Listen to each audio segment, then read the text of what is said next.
بسم الله الرحمن الرحيم والصلاة والسلام على رسول الله. اللهم صل وسلم وبارك على سيدنا محمد. إن شاء الله بإذن الله هعمل معاكم زبيب بإذن الله. شايفين دول 2 كيلو من العنب.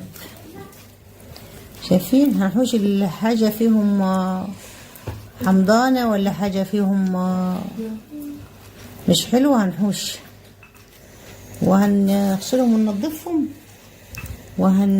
تعالي هنا يا روضة. ومعانا هنا يجي نص الحلة مية على ثم البوتاجاز. عبال ما ننضف ونفصص العنب ده هيكون المية بإذن الله غلت. حطهم على البوتاجاز. هنفصص وهنحوش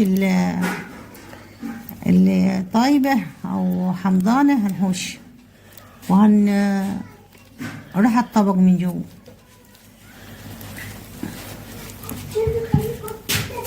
هنحوش اي حاجه هنا مش حلوه ونغسلهم وننضفهم هنحوش اي حاجه تكون محمضه كده ومش حلوه.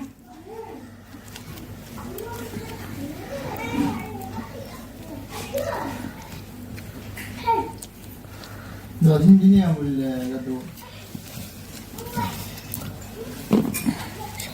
ده الكيلو منه ب10 جنيه، ال2 كيلو ب20 جنيه. هنفصصهم ونحوش منهم اللي تكون واحدة بيضة ولا حاجة ونغسلهم وننضفهم.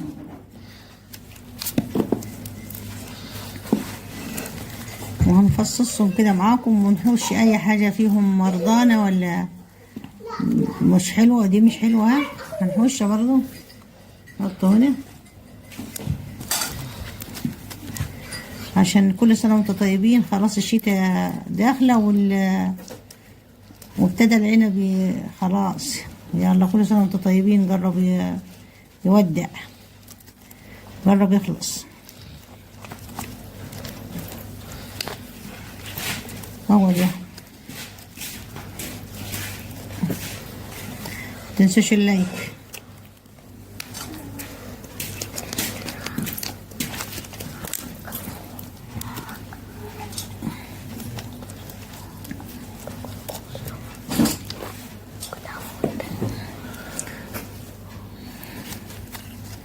هو ده.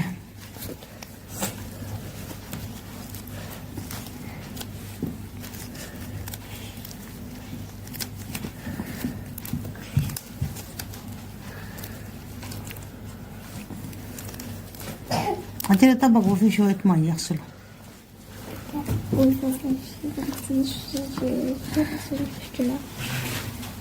ماشي.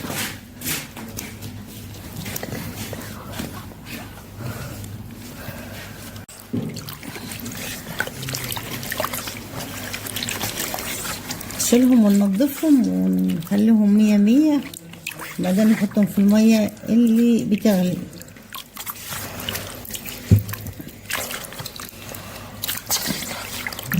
طبعا نقيت منهم اي حاجة بايظة او اي حاجة داخلة على انها تحمض تبقى مش حلوة. بس يا حبيبتي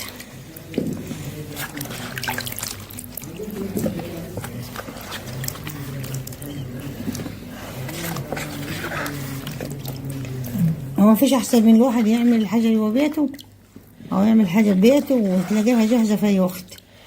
في اي وقت يحب يعمل اكلة كده حلوة حلويات تلاقي الزبيب موجود معاه او في التلاجة بتاعته كده وجاهز. صب دول وهات اللي بقانا.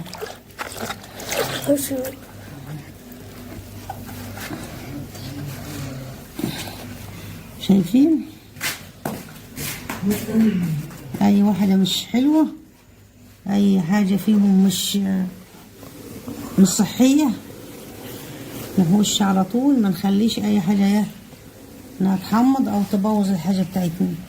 شايفين نلقى طبعا اي حاجة بايظة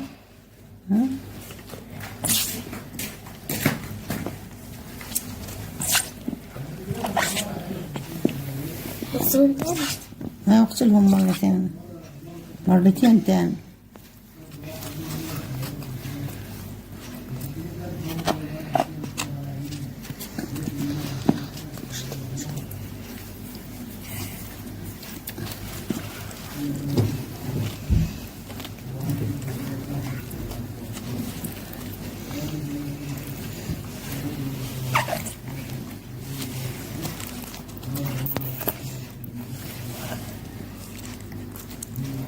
طبعا ده عنب بدون بذر،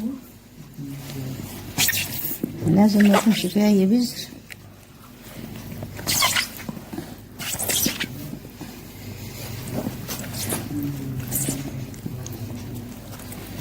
أي واحدة مش حلوة، أي حاجة، أي عنباية مفتوحة أنا أخش على طول. برضو واحدة يكون فيها الحتة دياتي.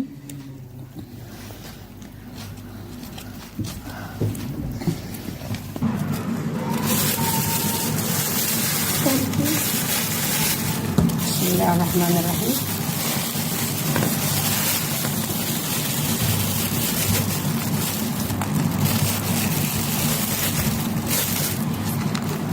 حاطه في الفرن طبعا، لان مش محتاجه وشوشه. قولي لي كده وسمعيني عادي.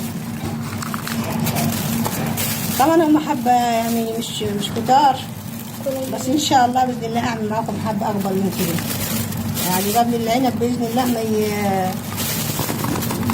ما يعدي ويخلص ما كل الواحدة اللي تيجي على روضة تاكلها.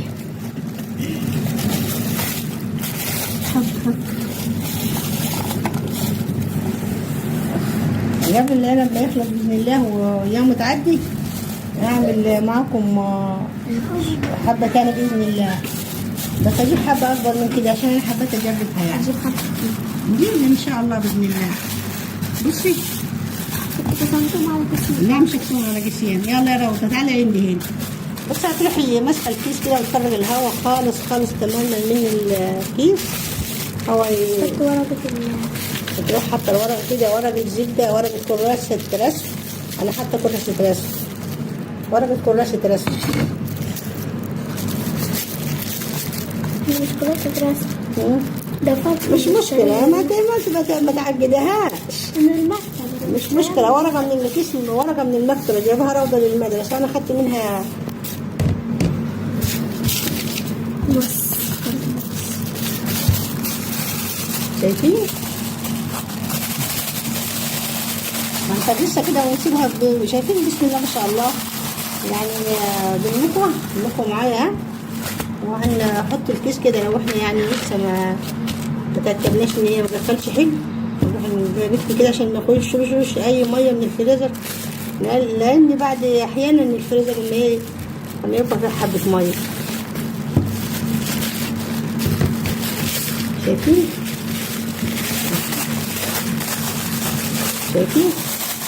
ارفع دي كده ارفع دي كده شويه. شايفين؟